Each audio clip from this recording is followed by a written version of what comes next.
انما المؤمنون الذین آمنوا، بے شک مومن تو وہ لوگ ہیں جو ایمان لائے اللہ پر اور اس کے رسول پر، اور جب وہ آپ کے ساتھ ہوتے ہیں کسی اجتماعی معاملے میں تو وہ نہیں جاتے یہاں تک کہ آپ سے اجازت طلب کر لیں۔ بے شک وہ لوگ اے میرا محبوب جو آپ سے اجازت مانگتے ہیں یہی لوگ ہیں جو اللہ اور اس کے رسول پر ایمان لانے والے ہیں۔ بس جب وہ آپ سے اجازت مانگیں کسی معاملے کے بارے میں تو آپ جس کو چاہیں ان میں سے اجازت دے دیں اور پھر ان کے لیے اپنے رب سے مغفرت مانگیں۔ بے شک اللہ رب العزت بخشنے والے بڑے ہی مہربان ہیں۔ لا تجعلوا دعاء الرسول، اے لوگوں نبی کی پکار کو آپس میں ایک دوسرے کی پکار کی طرح مت سمجھو، یا نبی کو بلانے میں ایسے مت کرو جیسے تم ایک دوسرے کو بلاتے ہو۔ تحقیق اللہ رب العزت جانتے ہیں ان لوگوں کو جو تم میں سے آڑ بنا کر کھسک جاتے ہیں۔ فَلْيَحْذَرِ الَّذِينَ، پس ڈریں وہ لوگ جو مخالفت کرتے ہیں آپ صلی اللہ علیہ وسلم کے حکم کی، یہ کہ ان کو کوئی مصیبت پہنچے یا ان کو دردناک عذاب پہنچ جائے۔ خبردار بے شک اللہ ہی کے لیے ہے جو کچھ آسمانوں میں ہے اور جو زمین میں، اور وہ قد یعلم ما انتم علیہ، اور اللہ رب العزت جانتے ہیں جس کام پر تم ہو۔ وَيَوْمَ يُرْجَعُونَ إِلَيْهِ فَيُنَبِّئُهُم بِمَا عَمِلُوا، اور اس دن لوٹائے جاؤ گے تم اسی کی طرف، بس اللہ رب العزت ان کو خبر کر دیں گے جو وہ کام کرتے تھے، اور اللہ تعالیٰ ہر چیز کو جاننے والے ہیں۔ یہ آپ حضرات کے سامنے سورۃ نور کا آخری رکوع کا ترجمہ ہوا ہے۔ اس میں اللہ رب العزت نے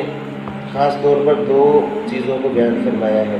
ماقبل آیت کریمہ میں آپ نے کھانے کے آداب کے متعلق دروس سنے، اور اس میں یہ بھی ایک ادب تھا کہ جب کسی کے گھر میں داخل ہونا ہے تو وہاں جا کر سلام کرنا ہے، ایک ادب سکھایا اللہ رب العزت نے۔ اب اس رکوع میں اللہ نے اپنے نبی کی شان اور ان کا ادب سکھایا ہے، یعنی اگر آپ صلی اللہ علیہ وسلم کسی اجتماعی معاملے میں لوگوں کو بلا لیتے ہیں مشورے کے لیے، کسی کام کے لیے، تو ہم لوگوں پر لازم ہے کہ مجلس کو بغیر اجازت کے چھوڑ کر نہ جائیں۔ یہ ادب سکھایا کہ جب اللہ کے نبی کی مجلس میں تم آؤ، اگر کوئی ایمرجنسی بن گئی، کوئی کام پڑ گیا تو اللہ کے نبی سے اجازت مانگو اور چلے جاؤ، یہ تو ٹھیک ہے، لیکن بغیر اجازت کے اگر تم جاؤ گے تو یاد رکھے تم پھر ایمان والے نہیں ہوں گے۔ ادب سکھایا کہ اللہ کے نبی کی مجلس کا ادب یہ ہے کہ وہاں اطمینان سے بیٹھیں، اگر مجلس لمبی بھی ہو جائے تو پھر بھی پریشان نہ ہو، اگر کہیں مجبوری بن گئی جانے کی تو اللہ کے نبی کے پاس آئیں، ان کے کان میں اپنا عذر بیان کریں اور اجازت لے کر پھر چلے جائیں۔ اب صحابہ کرام کے زمانے میں، آپ صلی اللہ علیہ وسلم کے زمانے میں دو قسم کے لوگ تھے۔ ایک تو پکے صحابی تھے، وہ تو ایسا ہی کرتے تھے کہ اپنی مرضی سے مجلس سے نہیں اٹھتے تھے، جب مجلس ختم ہوتی پھر جاتے، یا اگر کسی کو کوئی مسئلہ بن جاتا تو دوران مجلس وہ آپ صلی اللہ علیہ وسلم کے قریب آتا اور کان میں جو اپنا عذر ہوتا بیان کرتا، اگر اللہ کے نبی اجازت دیتے تو چلا جاتا، نہیں اجازت دیتے تو بیٹھ جاتے۔ لیکن دوسرا طبقہ منافقین کا تھا، اب یہ بہانے تراشتے اور یہ بلا اجازت اللہ کے نبی کی مجلس کو چھوڑ دیتے، یہ ادب کے بہت خلاف ہے۔ یہ ایسا کرتے اگر کسی صحابی نے اجازت مانگی ہے تو اس کی آڑ لے کر چپکے سے نکل جاتے، لوگوں کی نظروں سے اوجھل ہو کر کہ اللہ کے نبی کی نظر نہ پڑے، چوری چوری مجلس سے نکل جاتے، اور یہ بے ادبی اور گستاخی تھی۔ تو اللہ کے رب العزت نے یہ ادب بیان فرما دیا کہ جب تم نبی کی مجلس میں آؤ تو پھر بلا اجازت مجلس سے نہ اٹھو۔ یہی حکم عام مجالس کا ہے۔ اگر کوئی وقت کا امام یا امیر کسی کو مشورے کے لیے لوگوں کو بلاتا ہے، کوئی اجتماعی معاملہ ہے، تو وہاں بھی لوگوں کو چاہیے کہ اس امیر اور حاکم کی مرضی کے بغیر مجلس سے نہ اٹھے، اور پھر مجلس سے اگر اٹھنا کوئی ایمرجنسی بن بھی گئی ہے تو اجازت لے پھر جائیں، یہی ادب سکھایا ہے۔ جو بھی کوئی مشاورت کے لیے کوئی امیر کوئی امام بلاتا ہے اس کا بھی مجلس کا یہی ادب ہے، تو وہاں چپکے سے اٹھنا، اس سے اس کو بھی تکلیف ہوگی کہ میں نے تو مشورے کے لیے بلایا تھا اور یہ چپکے سے جا اٹھ رہا ہے، تو اس سے اس کو بھی تکلیف ہوگی، تو ایسا معاملہ نہیں ہے۔ ہاں اگر کوئی معاملہ ایسا ہے جس میں لوگوں کو بلایا نہیں گیا، کچھ لوگ بغیر بلائے ہی آ چکے ہیں، کوئی ایسی مجلس ہے، کوئی علمی مجلس ہے، اگر وہ بغیر اجازت کو اٹھ بھی جائے تو اس میں کوئی حرج کی بات نہیں ہے۔ جن کو بلایا جائے وہ ان پر لازم ہے کہ اجازت لے کر جائیں۔ آگے ایک ادب جو خاص طور پر اللہ کے نبی صلی اللہ علیہ وسلم کے بارے میں فرمایا کہ تم اپنے نبی صلی اللہ علیہ وسلم کو، یہ جو آیت کریمہ ہے لا تجعلوا دعاء الرسول، اس کی 3 تفسیریں ہیں۔ دعا کا معنی پکارنا بھی ہوتا ہے، کسی کو بلانا، اور دعا کا معنی دعا بھی ہوتا ہے جو ہم دعا مانگتے ہیں۔ اب جہاں دیکھیں اللہ تعالیٰ ادب بیان کر رہے ہیں کہ اے لوگوں اپنے نبی صلی اللہ علیہ وسلم کو ایسے مت بلاؤ جس طرح تم آپس میں ایک دوسرے کو بلاتے ہو۔ یہ ادب سے کہ مثلاً ہم اپنے کسی دوست کو بلانا ہو، اس کا نام لے کر بلا لیتے ہیں، یا زید یا سلمان، کچھ بھی کہنا ہو پکارنا تو نام لے کر بلا لیتے ہیں۔ فرمایا کہ میرے نبی کا نام لے کر ان کو مت پکارو، یہ بہت بڑی بے ادبی اور گستاخی ہے۔ جس طرح ہم اپنے باپ کا، ہمارا یہاں کلچر یہی ہے نا، کسی بڑے کا نام لے کر ہم نہیں پکارتے، اس کو بے ادبی سمجھتے ہیں، اپنے بزرگ کا نام لے کر ان کو نہیں پکارتے، بے ادبی سمجھتے ہیں، اپنے باپ کو نام لے کر نہیں پکارتے، بے ادبی سمجھتے ہیں۔ تو یاد رکھیں اللہ کے نبی صلی اللہ علیہ وسلم النبی اولیٰ بالمؤمنین من انفسہم، یہ تو ہماری جانوں سے بھی زیادہ حق رکھتے ہیں ہم پر، اور ہمارے والدین سے بھی زیادہ ان کی محبت ہونی چاہیے۔ جب ادب کا ایسا عالی مقام ہے تو اللہ کے نبی کو نام لے کر پکارنا یہ گستاخی ہے، بے ادبی ہے۔ یاد رکھیں قرآن مجید میں اللہ رسول اللہ نے اپنے محبوب صلی اللہ علیہ وسلم کو جہاں بھی مخاطب کیا ہے، یا ایھا الرسول، یا ایھا النبی، یا ایھا المزمل، یا ایھا المدثر، طٰہٰ، یاسین، کبھی کچھ القابات کے ساتھ، اور کہیں بھی یا محمد کہہ کر نہیں پکارا۔ حالانکہ اللہ تعالیٰ تو بڑے ہیں، پکار سکتے تھے، جیسے یا ابراہیم، یا موسیٰ، یا ہارون، یا داؤد، انبیاء کو پکارا ہے، لیکن آپ صلی اللہ علیہ وسلم چونکہ امام الانبیاء ہیں، سب سے اللہ کے بعد سب سے زیادہ مقام و مرتبہ ہے، اس لیے اللہ تعالیٰ نے لوگوں کی تعلیم کے لیے خود نام لے کر نہیں پکارا۔ 4 مرتبہ محمد لفظ قرآن مجید میں آیا ہے، وما محمد الا رسول، 4 پارہ، ما کان محمد ابا احد من رجالکم، یہ 22واں پارہ سورۃ احزاب۔ اسی طرح نزل علی محمد، 26واں پارہ، محمد رسول اللہ، 26واں پارہ۔ اللہ تعالیٰ نے 4 جگہ نام لیا لیکن پکارا یا محمد کہہ کر نہیں پکارا۔ ایک مرتبہ احمد من بعد اسمہ احمد، سورۃ صف، 28واں پارہ، احمد کہا لیکن یا احمد کہہ کے نہیں پکارا۔ تو یاد رکھے جو لوگ یا محمد کہہ کر آپ صلی اللہ علیہ وسلم کو مخاطب کرتے ہیں یہ گستاخی ہے، یہ بے ادبی ہے۔ یا محمد لکھنا، یا محمد کہہ کر پکارنا، آواز دینا، یہ بالکل مناسب نہیں ہے، اللہ کے نبی کی شان کے لائق نہیں ہے، اس سے بچنا چاہیے۔ ہاں اگر کہنا ہے تو یا رسول اللہ، یا نبی اللہ، یا حبیب اللہ، القابات سے پکاریں تو اس طرح جائز ہے، اللہ تعالیٰ نے بھی ایسے پکارا ہے۔ تو اللہ تعالیٰ نے منع فرما دی کہ جس طرح تم آپس میں ایک دوسرے کو بلاتے ہو، اپنے نبی کو کبھی بھی ایسے مت بلاؤ، یہ ان کی شان میں گستاخی ہے اور یہ بے ادبی ہے، اس سے ہمیں باز آنا چاہیے۔ دوسرا یہ کہ جب تم اللہ کے نبی صلی اللہ علیہ وسلم تم کو بلاتے ہیں کسی کام کے لیے تو ان کو ایسے نہ سمجھو جیسے ہم ایک دوسرے کو آپس میں بلا لیتے، نہیں، بلکہ اللہ کے نبی جس کو بلا لے اس پر واجب ہو جاتا ہے کہ اللہ کے نبی کی پکار پر لبیک کہے اور اپنے سارے کام چھوڑ کر اللہ کے نبی کی بات سنے۔ اگر کوئی نہیں آئے گا تو یاد رکھیے یہ بھی بہت بڑی گستاخی ہے، ان کو معمولی نہ سمجھے، بہت بڑا مقام و مرتبہ ہے ہمارے نبی صلی اللہ علیہ وسلم کا۔ تو جب بلائیں فوراً اٹھ کر آ جائے۔ اب دیکھیں صحابہ کرام کی شان کیسی شان ہے، اللہ کے نبی بلا رہے ہیں تو اپنے بستروں کو چھوڑ کر آ رہے ہیں۔ اور ایک غزوہ میں جب اعلان ہوا جہاد کے لیے تو حضرت حنظلہ رضی اللہ تعالیٰ عنہ کے بارے میں، کیا وہ مرد کلندر تھے، پہلی رات اپنی بیوی کے پاس گزاری ہے اور ابھی غسل بھی نہیں کیا،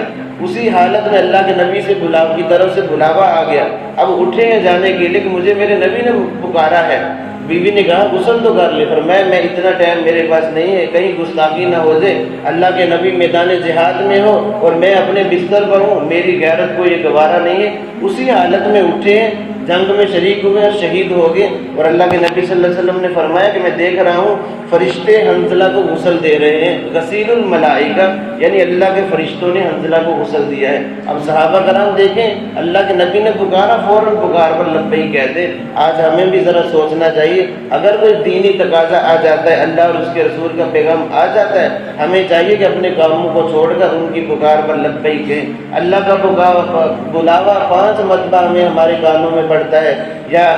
نماز حی علی الصلاۃ حی علی الفلاح، لوگوں آجو۔ ہم نے کبھی سوچا یہ کس کا بلاوا ہے، یہ مؤذن کس کے لیے آواز دے رہا ہے، یہ اللہ کے لیے دے رہا ہے، اللہ کا بلاوا ہے، اور ہم اپنے کام کاج کو نہیں چھوڑتے، دس سے مس نہیں ہوتے۔ یاد رکھیں ہمیں سوچنا کہ کسی تھانے دار کسی بڑے کا بلاوا آ جائے، گھر میں پیغام آ جائے، ہم جوتا بھی نہیں پہنتے اس کی طرف بھاگتے ہیں، کہیں گستاخی نہ ہو جائے، کوئی مقدمہ میرے خلاف نہ ہو جائے۔ اللہ کی طرف سے بلاوا آ رہا ہو اور ہم ٹس سے مس نہ ہو تو ہمیں اپنے ایمان پر ماتم کرنا چاہیے کہ ہمارا ایمان بہت زیادہ کمزور ہو چکا ہے۔ جب اللہ اور اس کے رسول کا بلاوا آ جائے تو اس کو معمولی نہ سمجھے کہ کوئی بات نہیں، چلے گئے ٹھیک ہے، نہیں تو نہ سے نہیں، بلکہ یہ بہت بڑی گستاخی اور بے ادبی ہے، ہمیں اس سے باہر آنا چاہیے۔ پھر اسی طرح تیسری تفسیر یہ ہے دعا کا معنی اللہ سے دعا مانگنا۔ فرمایا کہ نبی کی دعا کو معمولی نہ سمجھو، جب نبی ہاتھ اٹھا لیتا ہے تو اللہ تعالیٰ ہاتھوں کو خالی واپس نہیں لوٹاتے۔ ہماری دعائیں تو ایسی ہوتی ہیں، ہم کوئی قبول ہوگی کوئی نہ ہوئی، لیکن اللہ کے نبی کی دعا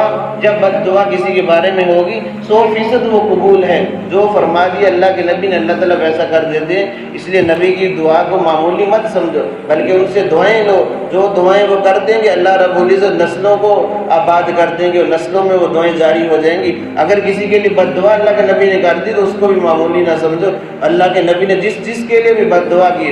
اللہ کے نبی بد دعا نہیں کرتے تھے، لیکن چند لوگوں کے لیے اللہ کے نبی نے بھی بد دعائیں کی ہیں، پھر اللہ تعالیٰ نے ان کو نشان عبرت دنیا میں بنا دیا ہے۔ فرمایا کہ دعا کو معمولی نہ سمجھو۔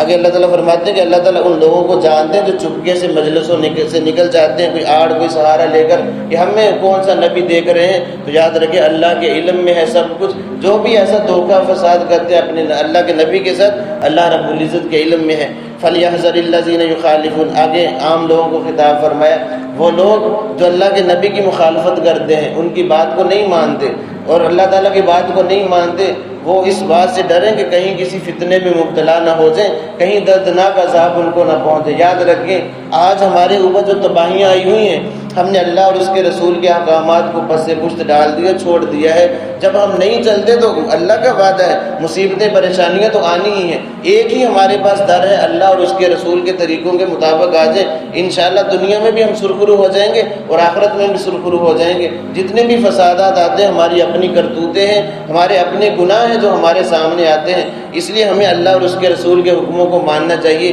جس نے بھی مخالفت، ہلکی سی بھی مخالفت اگر کی ہے، اب غزوہ احد میں دیکھ لیں، اللہ کے نبی نے فرمایا تھا 50 تیر اندازوں کو اس گھاٹی کو نہیں چھوڑنا، اب وہ کسی وجہ سے انہوں نے چھوڑ دیا جبل رومات کو، اب وہ ساری جو فتح تھی شکست میں بدل گئی، 70 مسلمان شہید ہوئے، کتنا بڑا نقصان ہوا، اللہ کے نبی کے خود دندان مبارک شہید ہو گئے اس غلطی کی وجہ سے۔ فرمایا کہ کبھی بھی مخالفت نہ کرو اللہ اور اس کے رسول کے حکموں کی۔ اب دیکھیں حکموں کی مخالفت پر اتنی بڑی مصیبت ہے، جو بدبخت اللہ کے نبی کی شان میں گستاخیاں کرتے ہیں، جیسا کہ ہندوستان میں بھی چند دن پہلے ہوا، اب ان کا انجام کیا ہوگا؟ اور اللہ رب العزت یقیناً ایسے لوگوں کو دنیا میں بھی نشان عبرت بناتے ہیں۔ تاریخ ہماری گواہ ہے، جس نے بھی ایسی گستاخی کی ہے اللہ کے نبی کی شان میں یا اللہ کی شان میں، اللہ تعالیٰ نے اس کو نشان عبرت بنایا ہے لوگوں کے سامنے، اور آخرت میں بھی سب سے بدترین عذاب انہی لوگوں کو ہوگا جو اللہ کے محبوب کی صحابہ کرام کی شان میں گستاخیاں کرتے ہیں۔ تو ہمیں یہاں بولنے سے پہلے لاکھ مرتبہ سوچنا چاہیے کہیں میری زبان پھسل نہ جائے۔ یہ بڑے مقدس مقامات اللہ کے نبی کے صحابہ